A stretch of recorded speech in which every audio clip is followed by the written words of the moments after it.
আসসালামু আলাইকুম। ওয়ালাইকুম আসসালাম। আপু ভালো আছেন? হ্যাঁ, আমি ভালো আছি। আপনি ভালো আছেন? জি আলহামদুলিল্লাহ। আপুর নাম? জয়িতা ভৌমিক।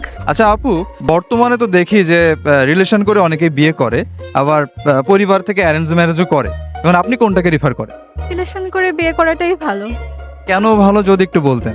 কারণ অ্যারেঞ্জ ম্যারেজ করলে হয় কি অনেক সময় অপরিচিত ২ জন মানুষের মধ্যে বিয়ে, তাদের মধ্যে বিভিন্ন ধরনের মিসআন্ডারস্ট্যান্ডিং হতে পারে। কিন্তু রিলেশন করলে অনেক সময় দেখা যায় যে সেই সময়টা হয় না, বা একজন আরেকজনের সম্পর্কে ভালোভাবে জানে বা অল্প কিছু জানে। তো সেক্ষেত্রে মিসআন্ডারস্ট্যান্ডিং হলেও কিছুটা কম হয়। কিন্তু অ্যারেঞ্জ ম্যারেজের ক্ষেত্রে সেটা একটু বেশি সমস্যা হয়। জি আপু, হ্যাঁ। কিন্তু আমরা দেখছি যে অনেক সময় রিলেশন করে বিয়ে করে, কিন্তু বেশ কয়েক মাস যাওয়ার পরে তাদের ভেতরেও আর কি মানে সেপারেশনের বিষয়টা চলে আসে। আমরা দেখছি এটা সচরাচর প্রায় ঘটতেছে এটা। মানে এই বিষয়টা কিভাবে দেখেন?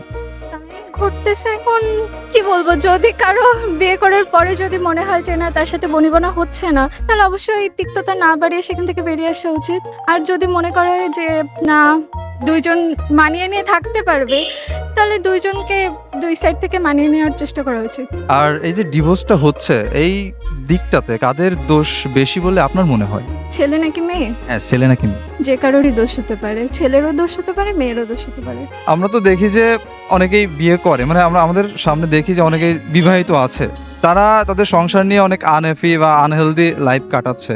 সেই ক্ষেত্রে তাদের কিভাবে দিন যাপন করলে তারা সুখী হতে পারবে, এটা যদি একটু বলতেন। কিভাবে বলবো, এটা তো যার যার সমস্যার উপর ডিপেন্ড করে। কি করা যেতে পারে, মাঝে মাঝে একটু ঘুরে ফিরে আসা যেতে পারে। আর যদি সমস্যা খুব বেশি হয় তাহলে তাদের সমস্যা অনুযায়ী ডিসিশন নেওয়া যেতে পারে।